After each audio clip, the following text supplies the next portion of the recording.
And good morning, good evening, or afternoon, depending on what part of the globe you're on and what time zone you are in.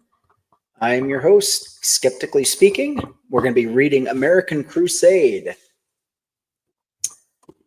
How the Supreme Court is Weaponing Religious Freedom. So thank you for tuning in and not tuning out. We appreciate that. Thank you for joining the team. Yes, please join the team.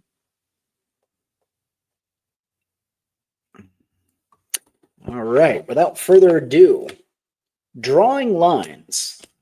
Thus, the amendment embraces two concepts, freedom to believe and freedom to act. The first is absolute, but in the nature of things, the second cannot be. Conduct remains subject to regulation for the protection of society. And if I could have my moderator check the sound on both YouTube channels, that would be awesome. Thank you so much for doing that. The law is lines, line between permissible and between legal and illegal. Most of the time, it's clear where the lines must curve and meander. Murder and Jesus taking the wheel on that side, growing a slightly long beard and not standing for the Pledge of Allegiance on this side. To understand religious freedom, we must understand three basic lines. First, we distinguish between belief and action. Your right to believe is absolute. Your right to act on that belief is not.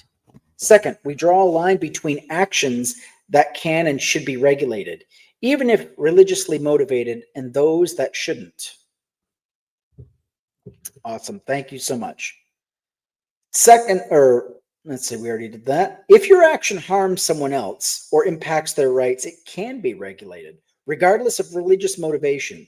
Third, we draw a line between government power and personal religion. You don't get to use the machinery of the state to amplify or impose your religion. These lines cut through the maze of religious freedom cases and provide clear solutions to issues that are often much simpler than the crusaders in the court make out. Line 1, action versus belief. Religious freedom is first and foremost about a free mind. The Supreme Court has said it in its most lucid moments. Religious freedom protects our right to think freely. Freedom of thought is embodied, but unnamed. In the First Amendment, it's the one unlimited right we possess. All of our other rights are limited.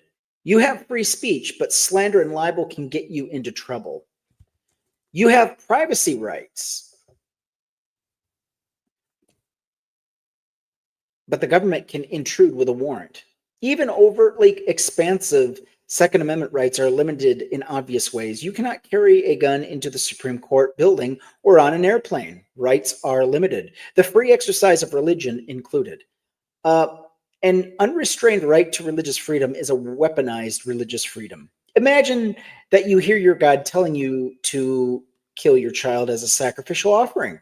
There's a voice, and you're not sure if it's this God speaking to you. He talks to people all the time in the Bible. You were raised on those biblical stories, constantly told that they were part of the ultimate truth. You know he's commanded this for some of the most important people in the Bible. Thank you so much.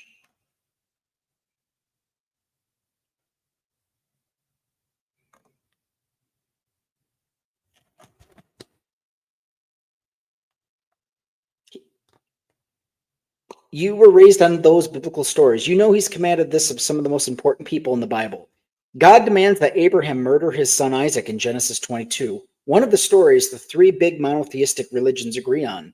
The Israelite general Jephthah's battle plan to defeat the Ammonites consisted of sacrificing his daughter in Judges 11. And then, of course, the big one, John 3:16, for God so loved the world that he gave his only son. The central plot line in the Christian Bible is your God sacrificing his only son. In your solipsism, you believe he's demanding the same from you, sincerely, without question. Does religious freedom give you the license to kill your child? Of course not. Just as obviously, then, the religious freedom is limited. But why? If a parent believes a God commands child sacrifice, why can't you act on it?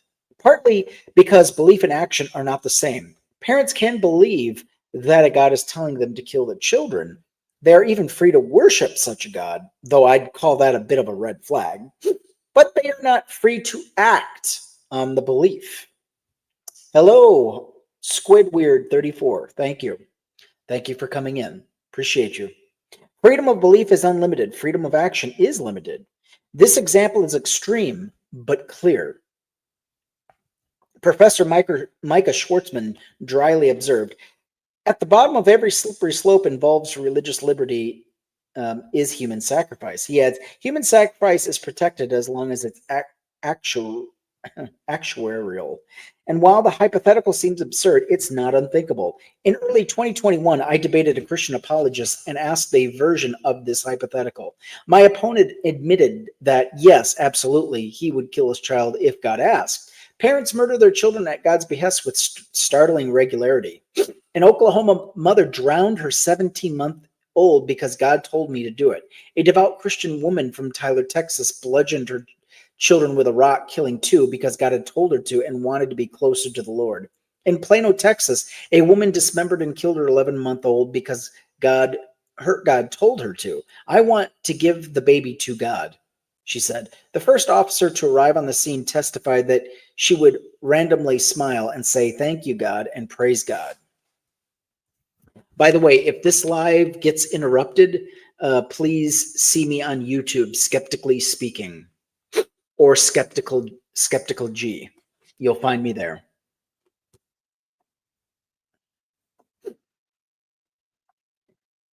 Stories like this are so distressingly common that The Onion mocked our pious former vice president with a headline, "Mike Pence, disappointed God, has never asked him to kill one of his own children."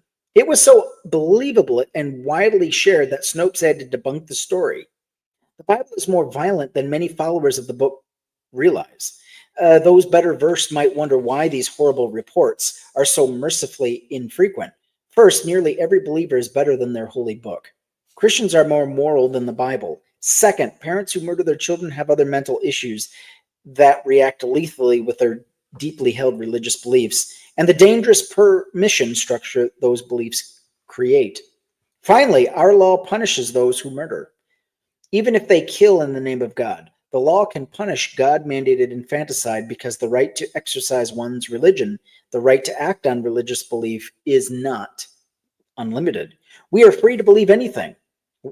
We can believe in talking snakes and donkeys, vicarious redemption through human sacrifice, eternal torture for people who believe differently, or that thoughts and prayers are more effective than modern medicine. But when your religion tells you to sacrifice your child or pick a pocket or break a leg, the government can step in and say no. And this is where we draw a second line. Line 2, the rights of others. At some point, the government can limit religiously motivated actions. The question is where? The answer here is also simple: where the rights of others begin.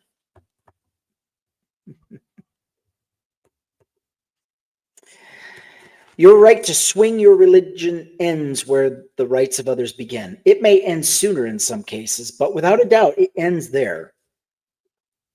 That's where that's where we've always drawn the line. At about the time that Thomas Paine was writing The American Crisis, quote, "These are the times that try men's souls." Thomas Jefferson was musing on this line and wrote, "It is lawful in the ordinary course of things or in the private house to murder a child. It should not be permitted.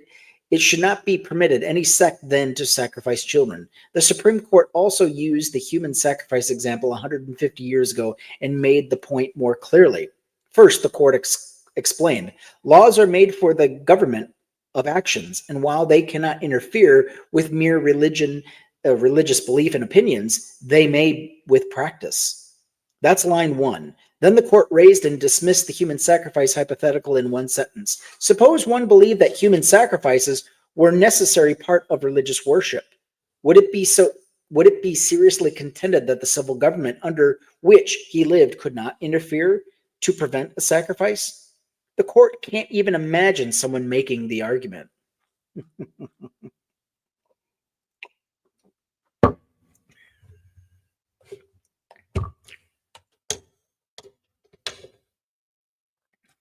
This has been our understanding of religious freedom since the founding. This is a simple, discernible starting point. Your religion is not a license to violate the rights of others. Ever. It may be that the government must burden religious acts in additional cases. Jefferson and the Supreme Court thought so, but this is an inviolable line.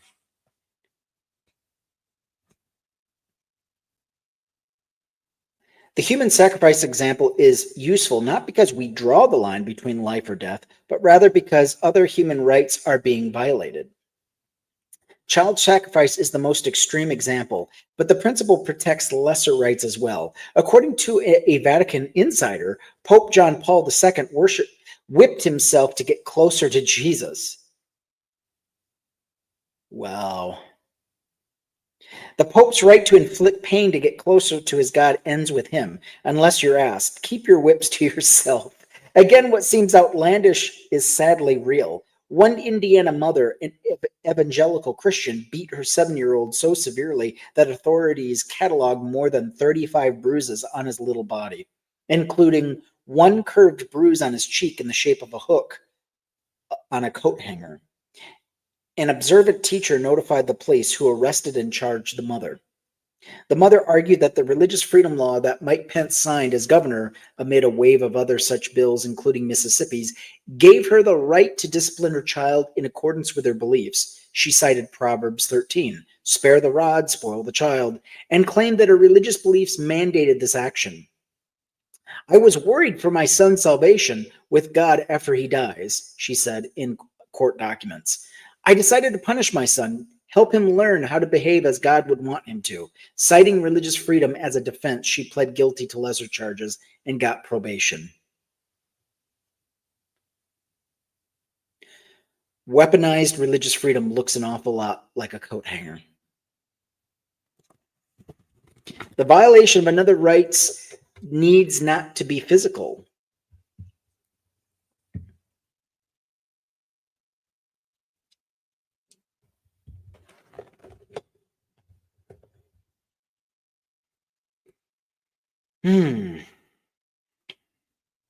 Imagine that a pair of Mormons who believe they have a divine mandate to convert people come to your door. My name is Elder Price, and I would like to share with you the most amazing book, says one. You politely ask them to leave. They refuse. One lets you say, or let's say you wake up one morning, pour a mug of coffee, and walk out in your bathrobe to enjoy your backyard, only to find someone preaching to 30 people scattered about your bird feeders and tulip beds. You tell them to leave and threaten to call the cops, but Preacher Man says, God told me this is holy ground and we have to worship here. Not only that, the site is so holy that 5 acolytes must constantly attend it. Do their religious freedom rights trump your property rights? Of course not. Again, not as far-fetched as it seems. In April 2021, a Florida couple invited family and friends to a 16,000 square foot mansion for their dream wedding weekend. They didn't own the property or bother to rent it because it was God's plan that the couple marry there. Police escorted the revelers away. The second line we are drawing cuts 2 ways, but not always as clearly. Religious actions that don't impact others are less problematic. Jehovah's Witnesses famously and bravely challenge laws requiring them to cite the Pledge of Allegiance. They took their case all the way up to the Supreme Court twice. Their right to opt out of a forced performative pledge didn't harm anyone or anything. Let's let them do it. His God says he must do peyote to commune with them. But possessing and taking peyote is a crime. Her God commands her to kill her child, but murder is illegal. The difference in our reactions to these 2 claims come not just in the severity of the crime, but in its impact on others. This is line 2. This line enshrines equality and tumbles the hierarchy of rights the Crusaders are building. Without this line, my religious freedom can trump your rights to life, liberty, or anything. Without line 2, your rights are subordinate to my religion. That means you are not free to live your life unless it's within the parameters of my God. This is the weapon I'm warning about. Americans understand at a visceral level that your freedom must end where mine begins. Nearly 90% of the country agrees that everyone is free to follow their religious belief and practices in their personal lives, provided it does not cause harm to others, according to the Public Religion Research Institute. This is a fine summation of line 2, an overwhelming consensus for America 2021. When was the last time you saw Americans agree in such numbers? And the survey was conducted within 2 weeks of January 6th insurrection. There's an old legal adage, your right to swing your fist ends where my nose begins. Your right to swing your whip, coat hanger, prophecy, or holy book ends where my rights begin as well. Line 3, state and church. The third line ensures that people do not use government power or resources to swing their religion. Extending the reach of one's religion with governmental power is not part of a religious freedom. It is specifically prohibited in our Constitution and violates the religious freedom for every other citizen. Citizens are free to pray all they want. Their religious freedom, that's religious freedom. They can pray on public property. That's religious freedom too, but they don't get to broadcast the prayer over a government PA system. The line protects religious freedom. Every one of us gives up a few rights, a little bit of personal liberty and sovereignty in return for living in a civilized society governed by laws. Our government has no religion or exercise. It is an abuse of power for officials to promote or impose their religion with that power. The people holding public office are free to worship and preach and promote their God and holy book in their personal capacity, but not in their official capacity. Mr. Johnson may pray every night, but Sheriff Johnson should not be leading prayers at staff meetings or with prisoners. That is an abuse of power. This abuse of public power is sadly common. We decry similar power abuses when politicians abuse political power in their pocketbooks, or sexually harass staff, or benefit partisan political campaigns. But when the abuse of power promotes Christianity, people are strangely silent. I wonder why. Isn't it amazing?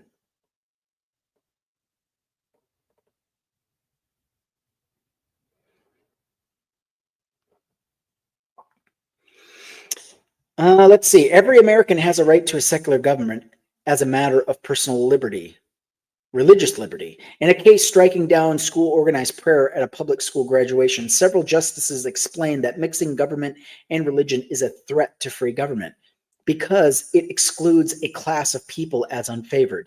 The case was decided before the courts were broken and the Crusaders were powerful, but some were involved and they lost. A government cannot be premised on the belief that all persons are created equal when it asserts that God prefers some. Religious freedom prevents the entire government from promoting religion. The Crusaders understand this when government power is promoting another God. Crusaders don't want non-Christian beliefs anywhere near their government.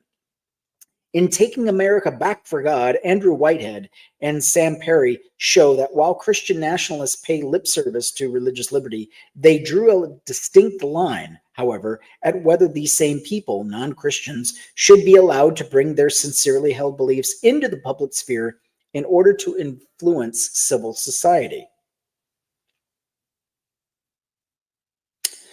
The data was backed up with decades of bigotry. During the first Hindu prayer in the Senate in 2007, self-identified Christians and patriots in the galley screamed, "This is an abomination!" It's amazing how they get to pick and choose what they consider an abomination. You ever notice that? Anything against their religion is an abomination, but they get to promote and do anything they wish. They get to be as abominable as they please, and they're okay with it because they believe their preferred religion supersedes all else. Amazing. No, don't worry about that. I've got my volume turned off. So it won't interrupt this time. I'm practicing keeping my volume down so that way it doesn't, loud cheering interrupts the stream. But I do thank you for the gifts. I appreciate that. Please send me a heart. Be a skeptic. Click on that orange heart and join the crew. Join our merry band. Wow. An abomination. No one had interrupted the thousands of Christian prayers that had come before. The American Family Association objected too. The AFA founder of the Methodist minister, Dan Wilderman, explained, we're not opposed to the ability of people to worship their own God or gods, but when it comes to our civil government, it's always been the recognition of the God of the Bible. Every religion is not equal. That's my belief. That's logic.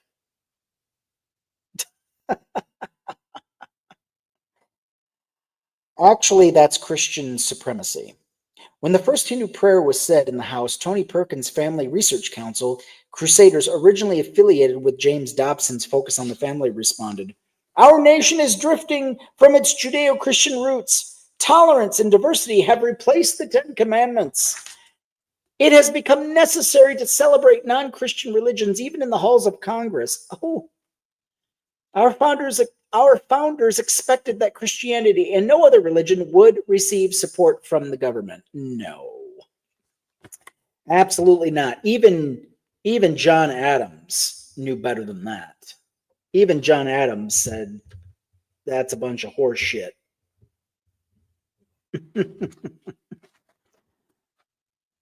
Unbelievable.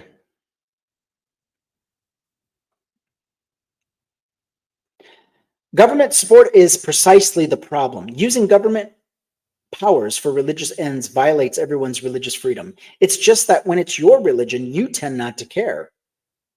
Or you tend to care when it's your religion. When it's not your God, the breach of the line 3 becomes rather obvious. The Crusaders understand line 3. That's why they want to destroy it.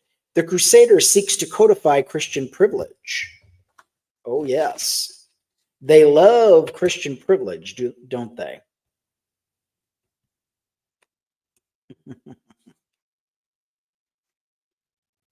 Amazing.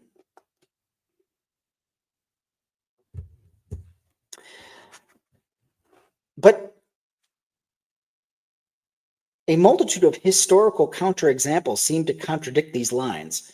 For much of American history, we the people and all are created equal were aspirational ideas at best. The counterexamples, well, they were considered chattel, not humans worthy of human rights. Religion often provided the permission structure for that subjugation.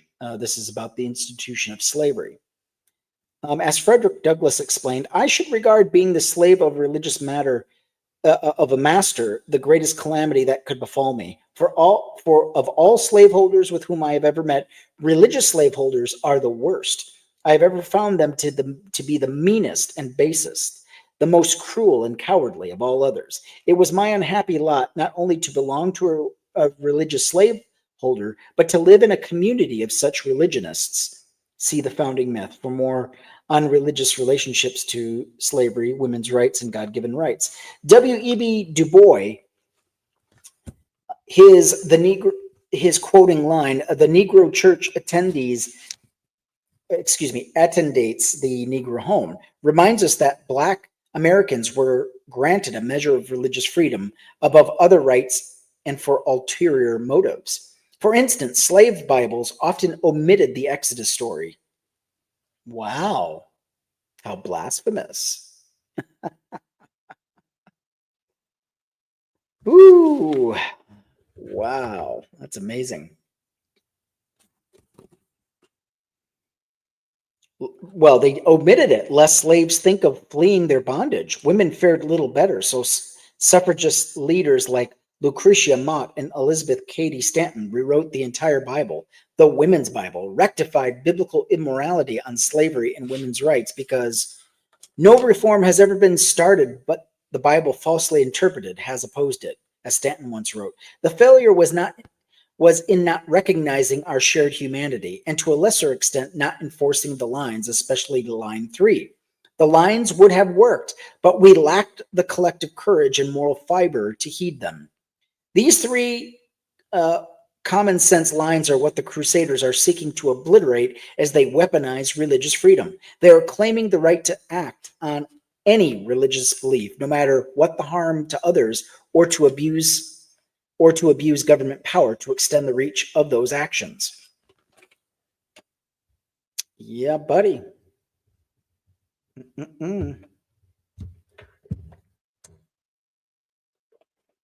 Where do the lines come from, especially line 2, sometimes called the third-party harm principle? We're going to answer that question because scholars and Supreme Court justices have asked. In one of Amy Coney Barrett's first Supreme Court oral arguments, her first religion case, First Amendment case, especially her first case that would impact the national conversation in any way, she asked this bad question. She asked about line 2. This third-party harm principle, the principle that religious beliefs can never give a believer the right to harm a third party even slightly. I'm wondering if you agree with that, and if so, if you could tell me where in law the principle comes from. Well, that's an easy one. The original unnamed U.S. Constitution draws these three lines, but not explicitly enough for some of the founding generation, so they amended it to include specific rights. A Bill of Rights that lay out these boundaries even more clearly. The American experiment written in the Constitution was bold for a few reasons and woefully anti-democratic. Electoral College, the Senate, and inhuman 3/5 clause for others. But in Philadelphia in 1787, the framers came close to getting religious freedom right. Most wanted to protect the religious freedom of everyone, not just Christians. They meant to comprehend within a mantle of its protection the Jews and the Gentiles, the Christians and the Mohammedan, the Hindu and the infidel of every denomination.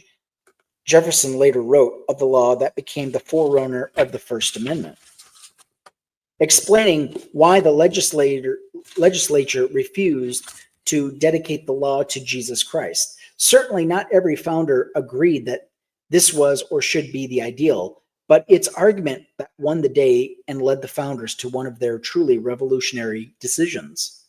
They decided that the first protection for true religious liberty is a secular government. There is no freedom of religion without a government that is free from religion. Nowadays, lawyers, scholars, and judges often situate state-church separation of the First Amendment because so much of the litigation stems from its two religious clauses. Worse, some situate the right only in the first clause of the First Amendment. Roberts and the Crusaders have turned the clause against each other, as if two parts of the same carefully crafted sentence are fundamentally contradictory. That's wrong. Had there been no First Amendment, we would still have line 3. This separation of church and state is woven into the fabric of our Constitution. It can be clearly seen in at least 4 structural aspects of the Constitution, as I discuss in the founding myth. First, the Constitution is both secular and godless by design. Second, the first words, "we the people," are a philosophical declaration that the government draws its power from the consent of the governed, not from a deity. Third, the emphatic religious test ban in Article 6 was the only mention of religion in the original document. No religious test shall be required as a qualification to any office or public trust under the United States. Each of these was innovative, but a fourth aspect of the Constitution also draws these lines. The Constitution created a government of limited powers that could only exercise powers expressly enumerated in the document or implied by these enumerations. We ceded some personal liberty in return for safety, stability, justice, etc. Some rights were given over in this limited fashion to imbue the government with power.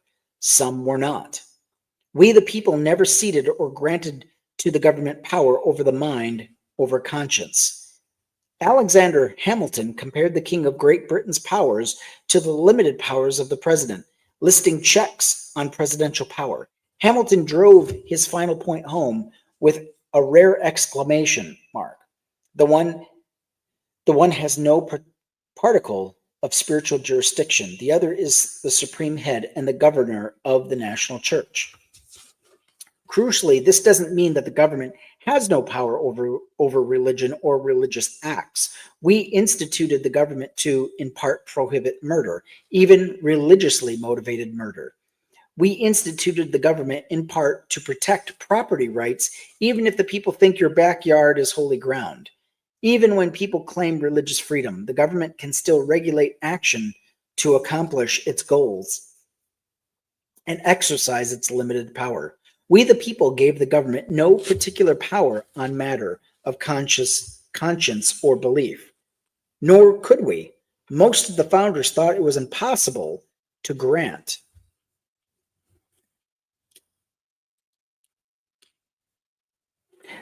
power over the mind of the government.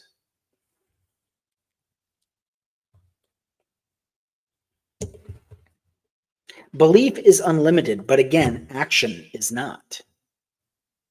This is but another way of saying, as Jefferson would in the famous Danbury Baptist letter, that the legislative power of government reaches actions only and not opinions. This wasn't a power vacuum, but a prohibition.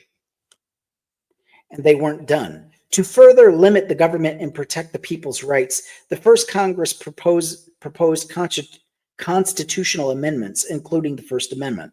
Congress shall make no law respecting an establishment of religion or prohibiting the free exercise thereof.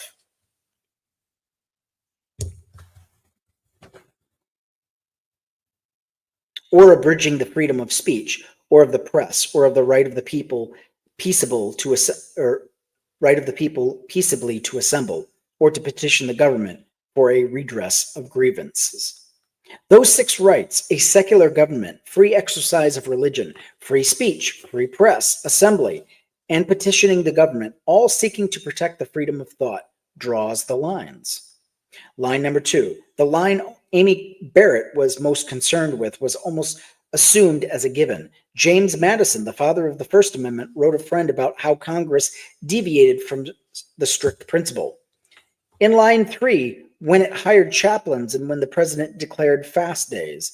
In the same letter, he explained line 2, which has always been a favorite principle with me, that religion is only immune from civil jurisdiction where it does not trespass on the private rights or the public peace. The right to swing your religion ends when the rights of others begin.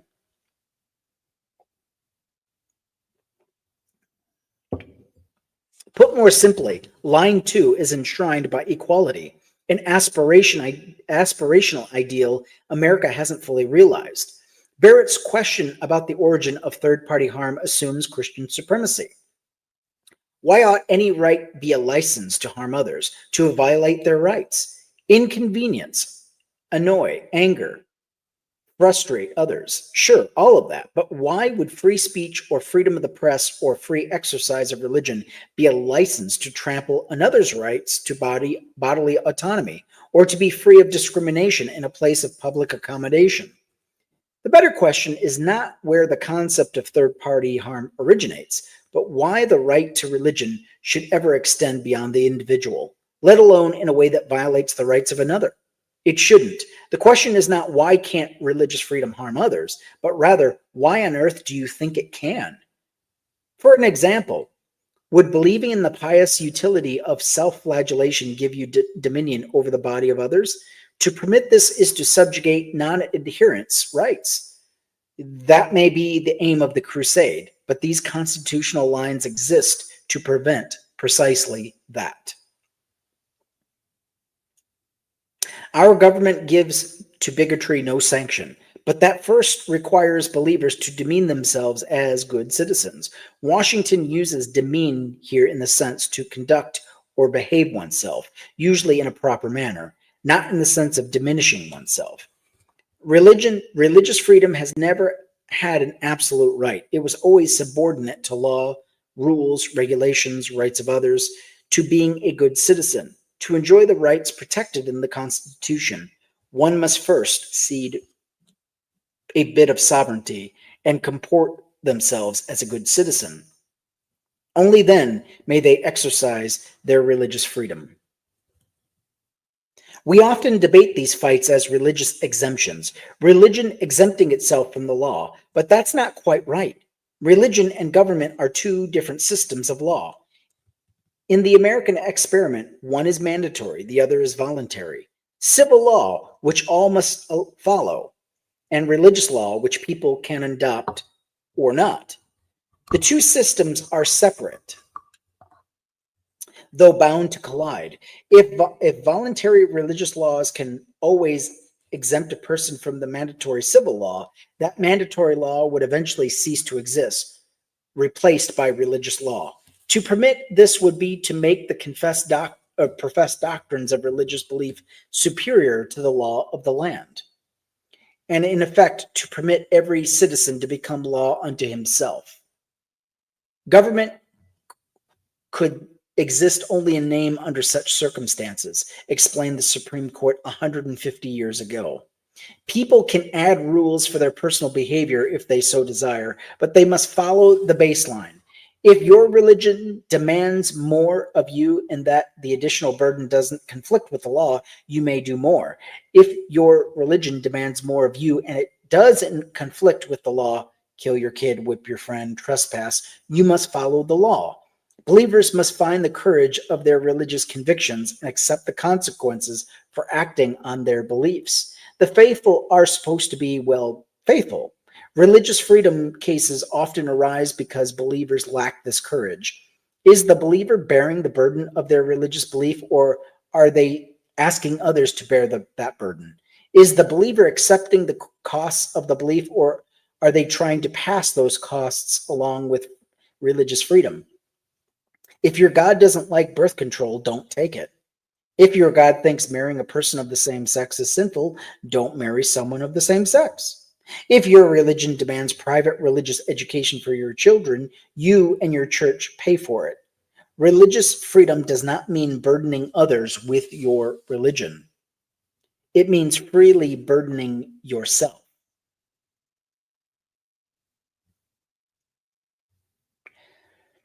Devout Christians should be leaning into the consequences of their religion. The Trump administration pointed to the Bible to justify ripping children from their parents' arms at the southern border. I would cite you I would cite you to the Apostle Paul and his clear and wise command in Romans 13 to obey the laws of government because God has, let's see,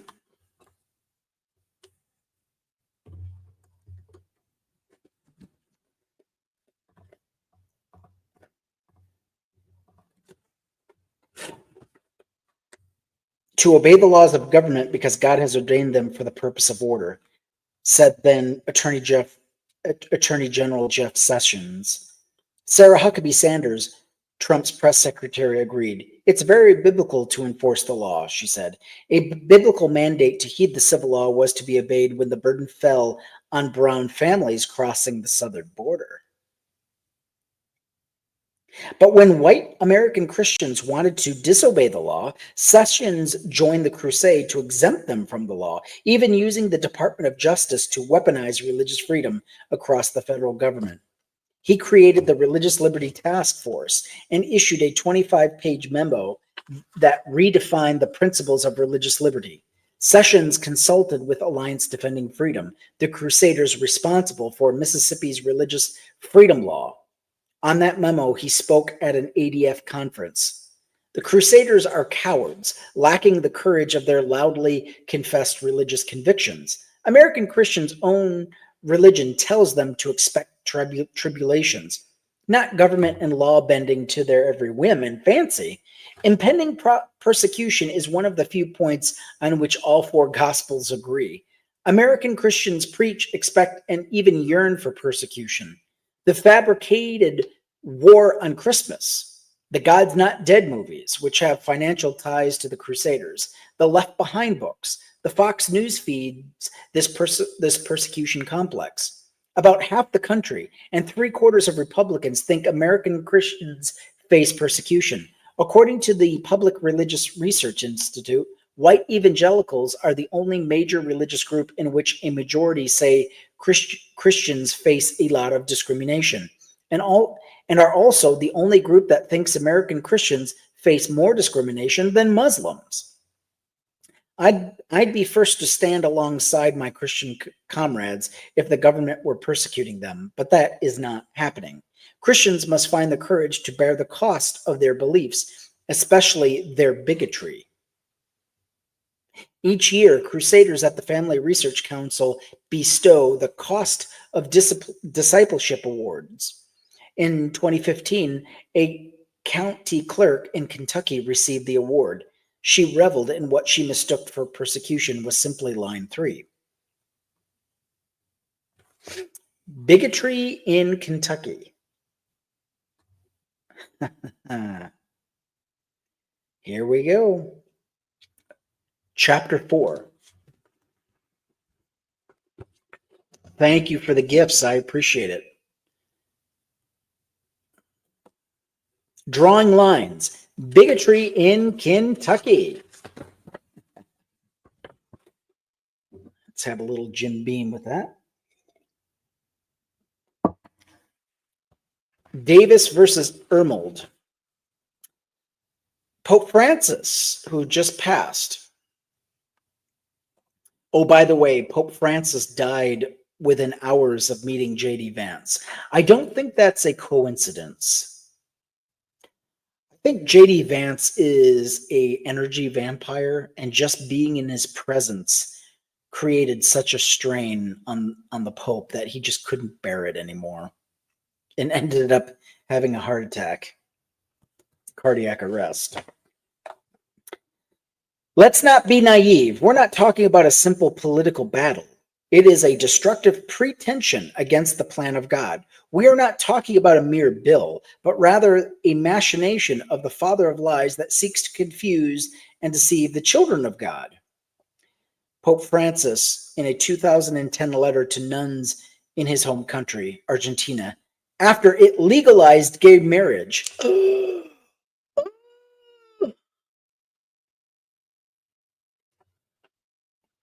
the Crusade's most celebrated defender of biblical marriage was the thrice divorced, 4 times married clerk of Rowan County, Kentucky.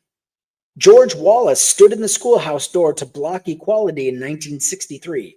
Kim Davis stood in the courthouse door to block equality in 2015. Davis's stand provides a clear example of all 3 lines. One that the courts got right. The Supreme Court correctly decided that 2 consenting adults could marry even if they are both of the same sex on a Friday in late June 2015. Roberts read his angry dissent from the bench, the first and only time he's done so. That Monday, Davis announced that based on her Christian beliefs, she would not issue any marriage licenses. Video of Davis denying a gay couple a license went viral. Davis had already denied other couples, so David Ermold and David Moore recorded their encounter. The Davids, as they were affectionately called, had been together for 17 years and owned a house in the country. Davis refused to issue their and other lawful licenses and ended up in court defending her bigotry against numerous couples. She lost repeatedly at every turn and even ended up in jail for refusing to comply with court orders. Aww. Terrible. Davis became county clerk after winning a primary by 23 votes. This bitch won by 23 votes. Do you now see why voting is so important? Do you now see why they want to take your right to vote away? Are you getting the picture now? These Bible-thumping Christian nationalists have won by the slimmest of margins. Okay? The slimmest of margins. And all it takes is for us not to show up to the polls. And that's how they win.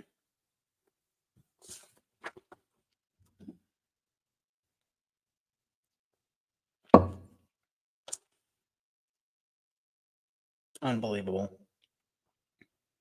Her mother had occupied the office for nearly 40 years, and Davis was her deputy for 25. She already had a history of abusing her county connections and government power to cross Line 3, imposing religion on a captive audience at the county jail with a Bible study, and often offering her prayers to people who came into the clerk's office to conduct government business. There's no zeal like the recent convert. Davis was a born-again apostolic Pentecostal Christian. Apostolic Pentecostals speak in tongues, faith heal, and believe the Bible is inerrant.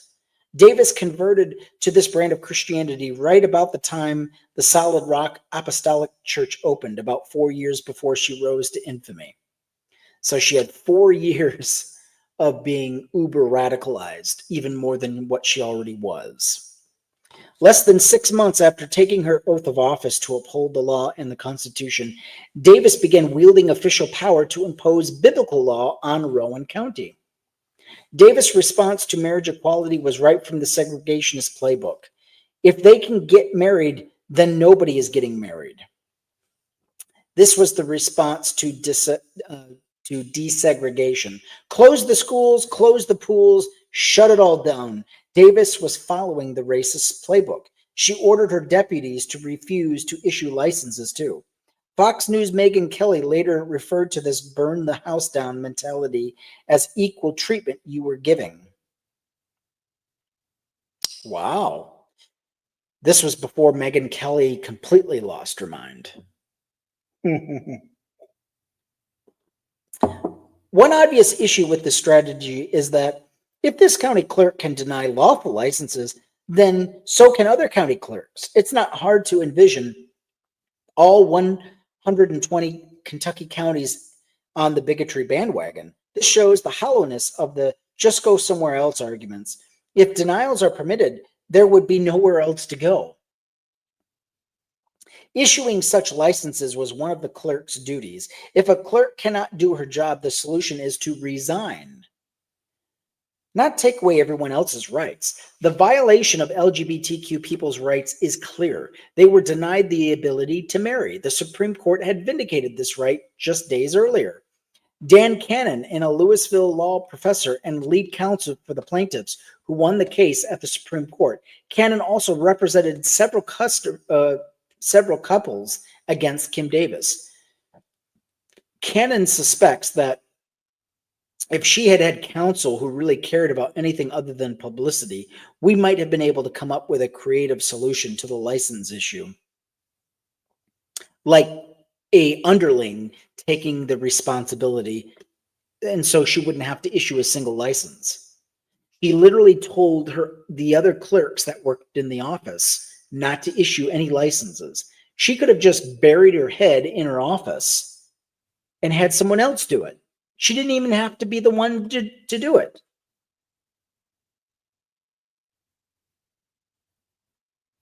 But crusaders often take advantage of the credulous. Liberty Counsel turned it into a circus, said Cannon. Liberty Counsel espouses Christian supremacy more openly than other crusaders. It bills itself as a Christian ministry with a Christian mission. It also claims to fight for religious freedom, but means something else. It advances religious freedom by advocating, supporting, advancing, and defending the good news about Jesus Christ. Matt and Anita Staver run the outfit, a designated hate group by the Southern Poverty Law Center. Liberty Counsel represented the Kentucky counties in the 2005 Ten Commandments case and lost, costing the taxpayers hundreds of thousands of dollars, even though Staver stated that the battle is costing Pulaski taxpayers $0. So they're okay with lying. They're okay with lying as long as it's lying for Jesus. You see how that works?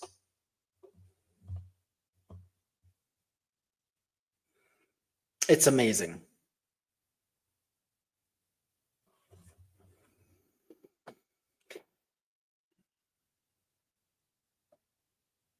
Wow.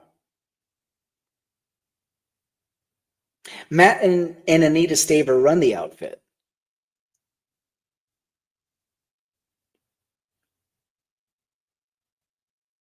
Staver absurdly likened Davis to Jews in Nazi Germany. She seems to agree. When Megyn Kelly asked Davis on Fox News if she was a villain or a heroine, Davis responded that it depends on if you love God or not, which side I'm on. Hold on, let me rephrase that. It depends on if you love God or not which side I'm on.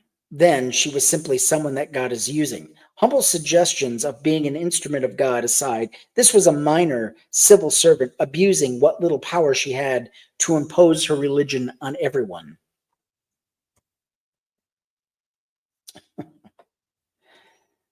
And then transgressing all three lines. Line 1, Kim Davis is and was free to believe whatever she wanted about marriage, but it's only for people of the opposite sex or people of the same race or anything else. There was no coercion on her right to believe. County clerks are elected to do certain jobs, including issuing marriage license. People in all manners of work do things they disagree with or would rather not do. That's why they call it work. None of the county clerk duties forced Davis to change her belief. She was still, like everyone else who works, perfectly able to hold any belief about her job. She was free to believe marriage was between one man and one woman. There's no line number 1 issue here. Line 2. But that religious belief is not a license to act. Davis acted on her belief to deny the rights of others. This cannot be permitted, even in the name of God. Davis was free to believe such things about marriage and practice such beliefs in her own marriage, but was not free to impose those beliefs on others or impact their rights. The Davids had the right to marry, guaranteed by the Constitution, and a county clerk had no power or freedom to deny them that right. Line 3. At one point, as the litigation was nearly exhausted and courts had repeatedly ordered Davis to issue marriage license and she had consistently refused, the Davids asked her, under whose authority are you not issuing licenses? Davis responded, under God's authority. That's incorrect. The county clerk is a government office created and empowered by the people, not a God. It has no particle of spiritual jurisdiction and no religious power. It is a secular office set up to perform secular functions. A government official denied the right of families to exist outside of Christians' heteronormative construct using the machinery of the state. This wasn't just one person trespassing on another's backyard, but one person abusing the power of a public office to deny people their rights. Davis's inept attorneys argued for the supremacy of biblical law because Davis swore an oath that ended, "So help me God." Are you getting it now? Are you getting it?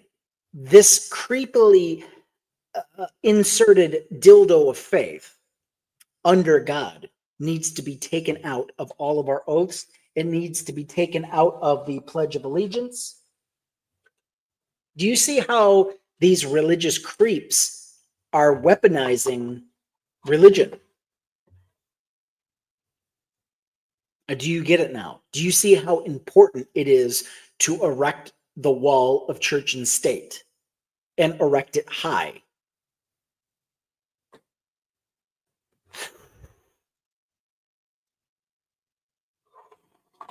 Yeah, I tell you what, these creeps need to be kept at bay. They need to be kept out of our government. That's not an argument for transgressing line 3, but it is a great argument for dropping that language from our oaths of office. Yes, indeed. In the end, the best proof that Davis was discriminating in her government position as clerk, not a private citizen, is that Rowan County paid the American Civil Liberties Union and canons $224,000 in legal fees. As a private citizen, she had no power to do anything with marriage licenses. Davis was not prevented from exercising her religious belief. She was prevented from imposing her religious belief using a government office and government power to do so. Kim Davis's line 3 problem is relatively clear. Others require slightly more examination. For instance, a public high school football coach in Washington state prayed on the 50-yard line after games. He only had access to the field because of his position as a coach. He used the government platform and power for prayers intended to influence students. This also violates line 3 because he was using the power of the public position to extend the reach of his personal religion. He was free to pray. He could have bowed his head at any time and said a little prayer on the sideline inconspicuously to himself. The school even attempted to accommodate his prayers in a way that wouldn't have violated the rights of the students. I'm really sick and tired of these religious creeps inserting their faith like a unwelcomed, unlubed dildo. It's about time we started pushing back and saying, no, you may not. You do not have that right.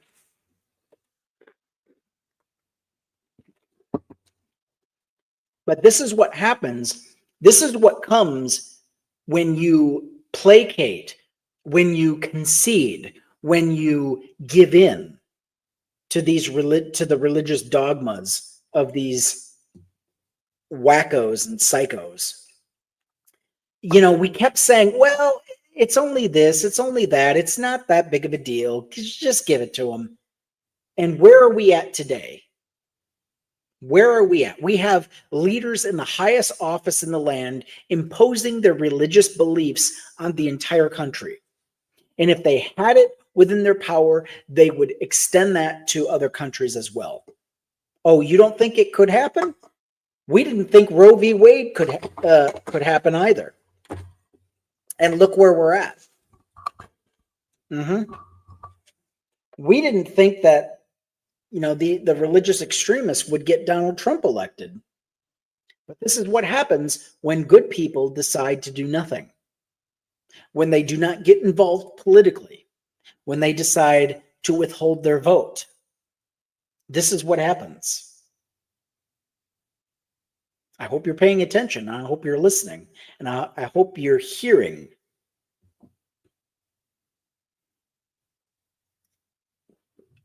Because if we keep on burying our heads in the sand, you're gonna wake up to a theocracy.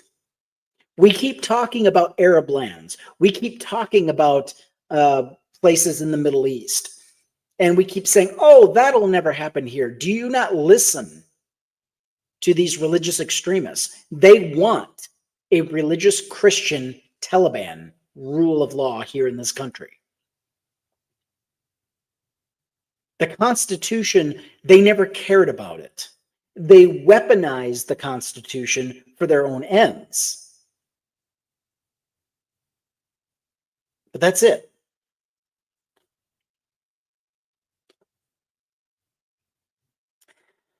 Back to the coach.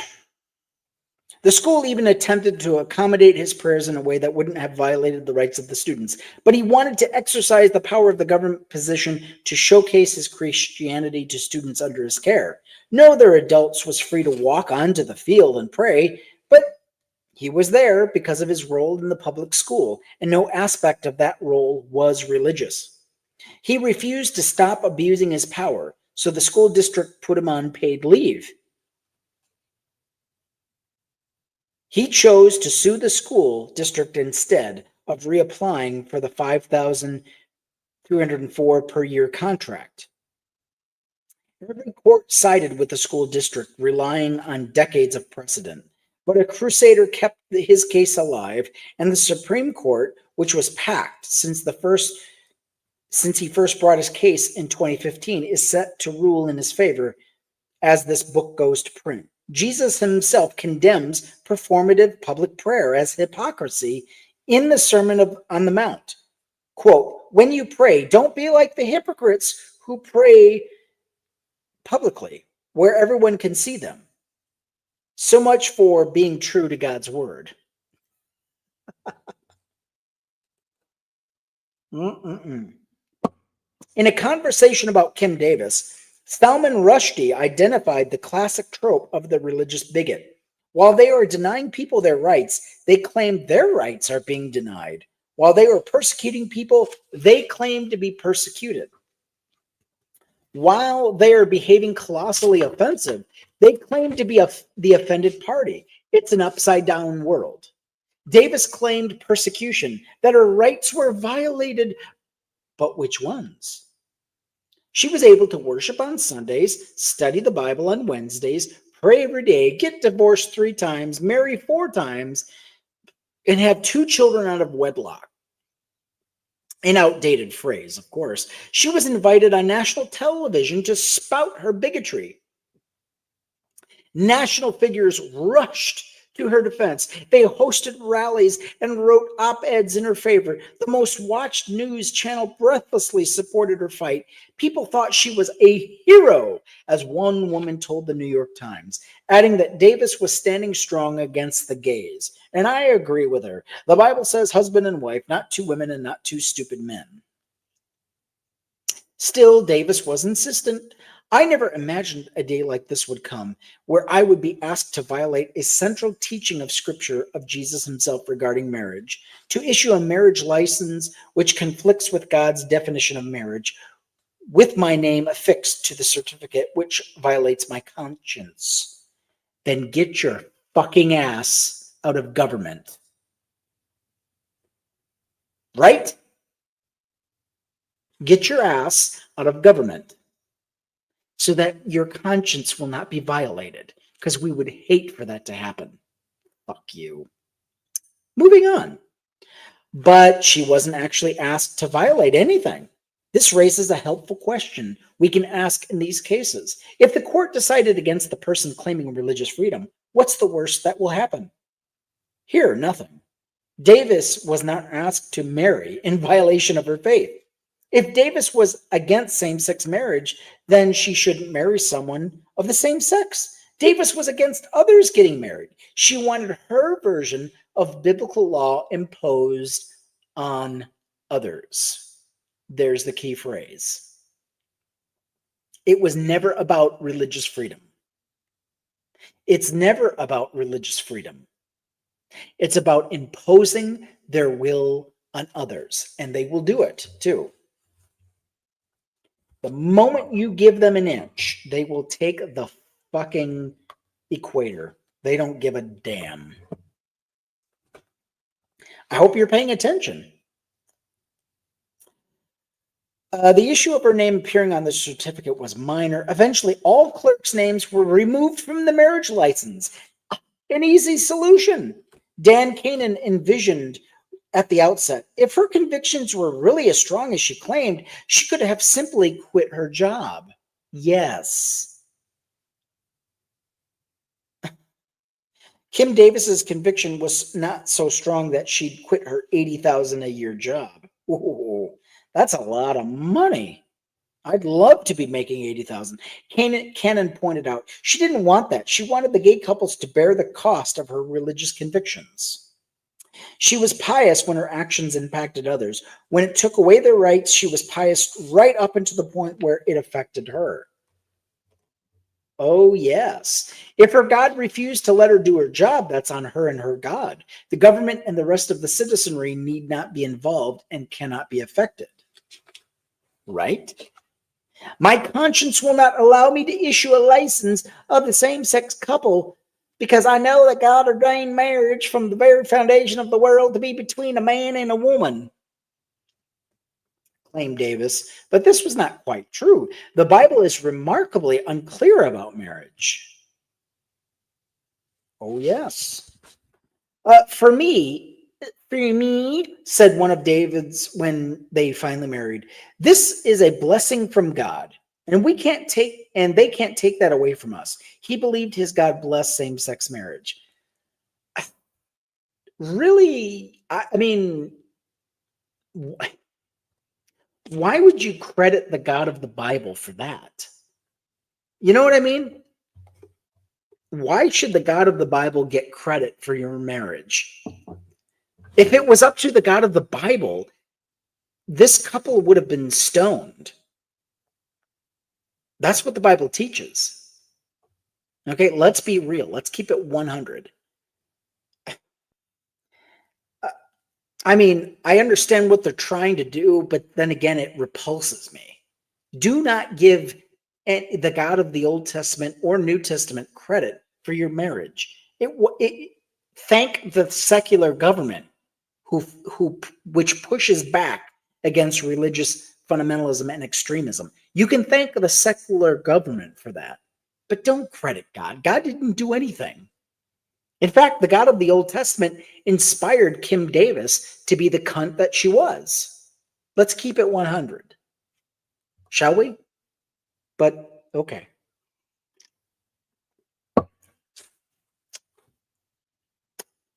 Who's right, Davis or the Davids?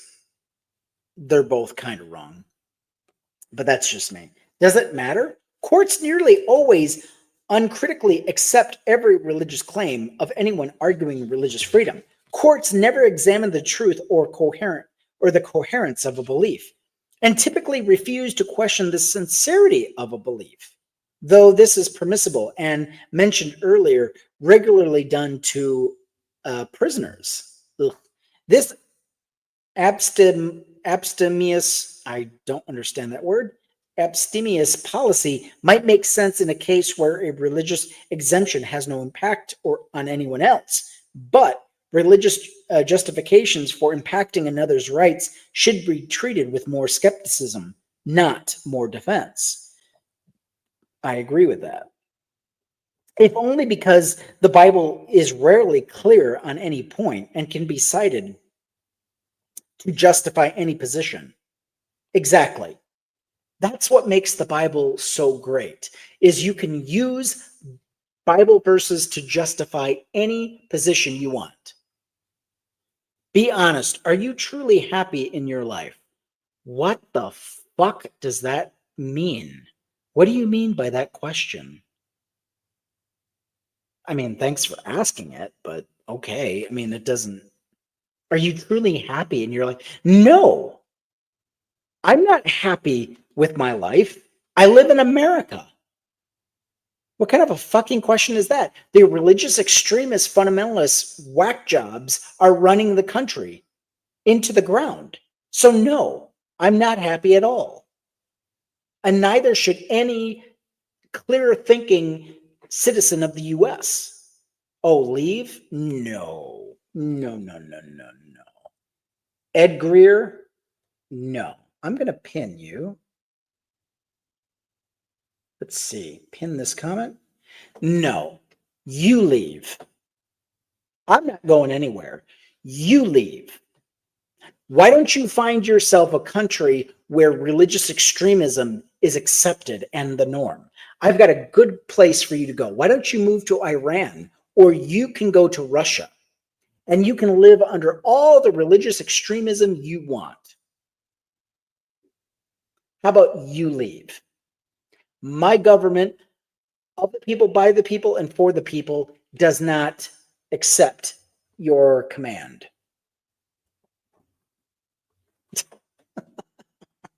Why don't you leave? No.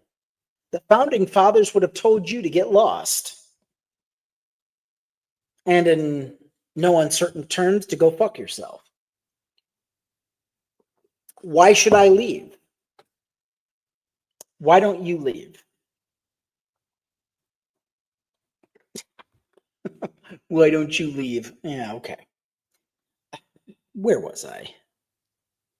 My conscience will not allow me free me. No, I read that. Abstemious policy. Okay. With God, says the book of Matthew, all things are possible, but that God cannot even defeat chariots of iron. It's a book that preaches an eye for an eye, but also turning the other cheek. Two conflicting religions there. I feel like I'm watching Between Two Ferns. Well, Between Two Ferns is definitely more entertaining, so I don't think so. But thank you for that compliment. My God, it's a book that preaches one thing and then tells another. The Ten Commandments tell us to honor our parents, while Jesus said that he will not have anyone as a disciple who does not hate father, mother, wife, children, brothers, or sisters. Biblical marriage. Let's talk about biblical marriage. It's all over the place. Polygamy was the norm in most of the stories. Polygamy means having multiple spouses, but the Bible is a patriarchal book that tells only of multiple wives, polygamy. David, a king appointed by the biblical God, a man after God's own heart, had at least 8 wives. Oh, the Second Testament. So if you blame the country, who did you vote for? If you blame the country, who did you vote for? I don't blame the country. I blame the fuckwits that are running the country. You're not listening. I don't think you're listening. Oh my God. This is horrible. The Second Testament replaced the first. What was wrong with the first one? In fact, Jesus praised the first one. He said, not one jot or tittle of the law shall be diminished until all is fulfilled. That's why they conflict. It was an update. Well, no, there's no conflict. In fact, the Apostle Paul praised multiple characters in the Old Testament for their actions, and some of them were very horrific. And the Apostle Paul said, oh, these people, oh my goodness, they were of faith. An update, it was a terrible update, number one. Number two, if the First Testament was perfect by a perfect God, why would it need an update? Why would you need to update it? Have you ever thought about that? Rewind, Ricky. Have you ever thought about that? Why would God need to update testaments?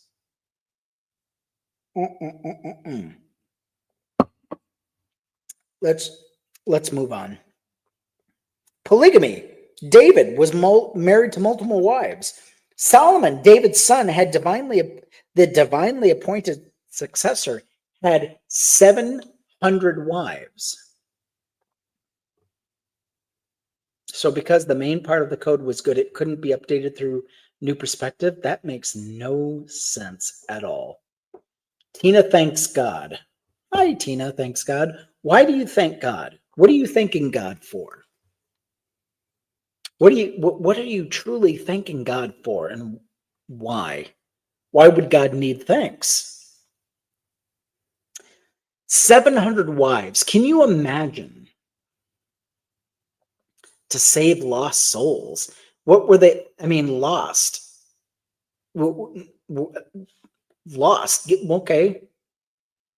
What is a thank?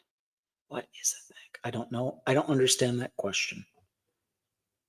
Wow, 700. Just thinking about asking where they wanted to go to dinner. Right. Yeah, imagine taking all 700 of your wives to dinner. Good luck with it. And then deciding where to go. I understand. I get it. Oh my God. Oh, these religious fanatics. Thank you so much for liking the live. Please keep tapping. I appreciate that. 10,000 likes. Let's get to 15,000, please, and become a skeptic. Hit the orange heart. Orange heart. Become a skeptic, okay? I'm just glad to be the chef, but damn if I weren't curious. I am afraid to even ask you what you even mean by that question. I got to get back to the reading. Jacob, Esau, Gideon, and other biblical heroes had multiple wives or openly consorted with concubines. Imagine having a concubine. Do you know what a concubine is, people? That is a sex slave. God wasn't the one married to 700. Okay, you're missing the point. You believe 100% in the Bible? No, I don't believe the Bible at all. Absolutely not. No, I don't believe the Bible at all. But I critique the Bible because so many people believe in it. I used to believe in the Bible 100%. And it wasn't until I reached the age of reason and I started questioning it. And once you start questioning it, it's like pulling the thread of a sweater. It just unravels the entire thing. Thank you for following. I appreciate that. Jacob Esau, polygamy and concubinage was intertwined like so many writhing limbs. Incestuous marriage is also common. Jacob marries a pair of sisters. Imagine being married to two sisters. What kind of a fucked up marriage is that? Incestuous marriage is also common. Yeah. Isaac marries his cousin Rebekah. The gruesome story of Lot and his two daughters and their progeny smacks of their father graping his daughters, not the drunken reverse seduction portrayed. My God. Imagine the Bible being so toxic. It had to spread misinformation about a group of people by saying, oh, that country was started by incest between two daughters. Imagine being so sick and twisted, you have to make up a story about a group of people that you say, oh, the reason the whole reason that they got started was because of rape. Actually, and yes, the daughters ended up raping the father in the Bible. It's amazing to me. If I read some of the stories in the Bible, I could literally get a strike. Shows how Jesus can save people. Save people from what? Critical thinking? As I was saying, there were cooks that drugged meals. Okay. Chris, are you taking drugs by any chance? I don't know if you're following Rev. I don't know if you're following the conversation. I'm actually reading a book. I'm reading a book about the fundamentalist Christian nationalists' attempt to take over the country. Do we have time for a guest? Okay, here's what I will do. After I am done with this chapter, I have 2 pages left. Once I am done with this page, I will start taking guests, okay? All right. If you can hang on, I will take guests, but only if you are a right-wing fundamentalist Christian nationalist, someone who believes that Christians have a right to take over the government and make it a theocracy. Okay? Only if you believe that, I will take you as a guest. Give me a second. Let me just finish this 2 pages. Incestuous marriage is also common. Jacob married, okay, I read that. The gruesome story of Lot, yep, I married that. I've read that. That's MAGA. Yeah. Abraham, the father of 3 dominant monotheisms, married his half-sister Sarah and pimped her out to an Egyptian pharaoh and a Philistine king.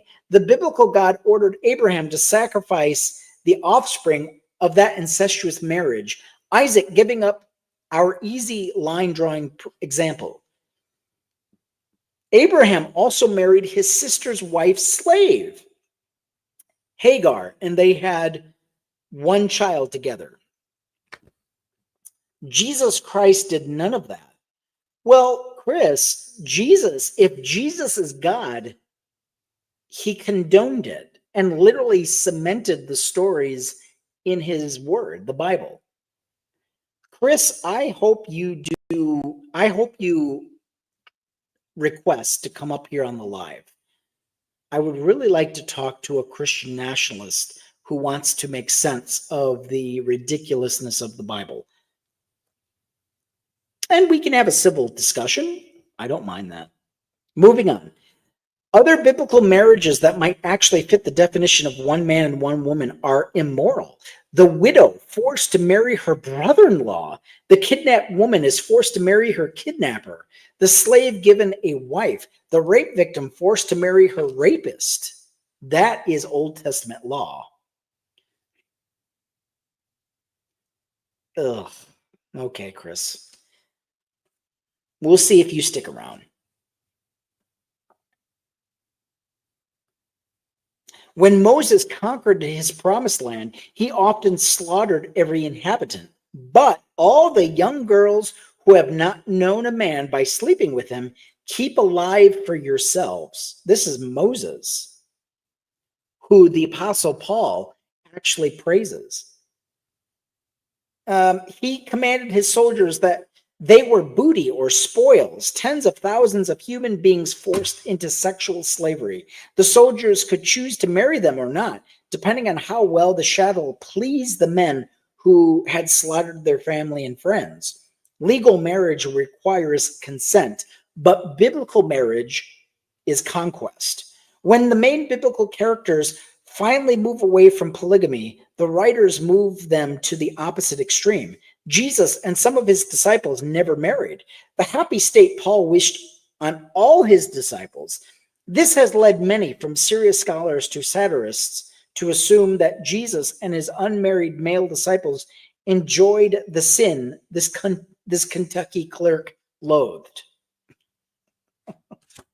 Amid all this polygamous licentiousness, the incest and forced marriage and rape, prudish charity, does the Bible say marriage is between a woman and a man? Not really. The big gotcha comes when Jesus is condemning divorce, not speaking of who can marry whom. One must either assume Jesus would have naturally excluded same-sex marriages from the definition of marriage, or that such relations were included in acts Jesus implicitly condemned. Both are fair assumptions. If only Jesus says he came to uphold the law of the Hebrew Bible, every jot and tittle, and that book does not mince words about homosexuality. It is an abomination, says the Bible. It's not. The Bible is wrong, regardless what an old book claims a God said 2 or 3 millennia ago cannot be an excuse to rob an American of their rights today. The Supreme Court never officially weighs in on Davis's religious freedom argument, but a question in her case. Could Davis be liable for damages for the denial, or was she immune from such lawsuits? Which did reach the High Court, as Barrett was careening toward confirmation in early October 2020. The court refused to take up Davis's case. Amazing. Attached to that refusal, Thomas penned a 4-page screed against marriage equality, joined by Alito, and the same that seemed like another devote. Give us this judge and we'll give you back marriage, Thomas seemed to say. They stated quite plainly that they would use religious freedom to overrun or overturn or at least undercut marriage equality. By choosing to privilege a novel constitutional right over the religious liberty interests explicitly protected in the First Amendment, and by doing so undemocratically, the council has created a problem that only it can fix. Davis was simply a public official with traditional Christian values. Barrett's confirmation 3 weeks later marked 3 Trump justices added to the Supreme Court since Davis denied that first marriage license. Since the court upheld marriage equality, the change in personnel was meant to change the law, and it might. They now have the votes to undo marriage equality. Plenty of cases involving marriage equality and religious freedom claims are churning through the courts. Some, such as those involving gay wedding cakes, are actually civil rights cases repackaged by crusaders as religious freedom to further their bigotry, and like Davis, to recast the bigot as the victim. The end of chapter 4. Next will be chapter 5 and 6. It was never about a cake. I cannot wait to get into chapter 5. Chapter 5. Coming up next time we go live. So with that, I'm going to end the YouTube lives. Thank you so much for watching, and I hope you learned a lot. This is Andrew Seidel's American Crusade. You can order it on Amazon. The link is in the description, and I hope you order it. It was a good buy for me. Thank you so much for joining the Biblical History Skeptics podcast stream on YouTube. See you next time.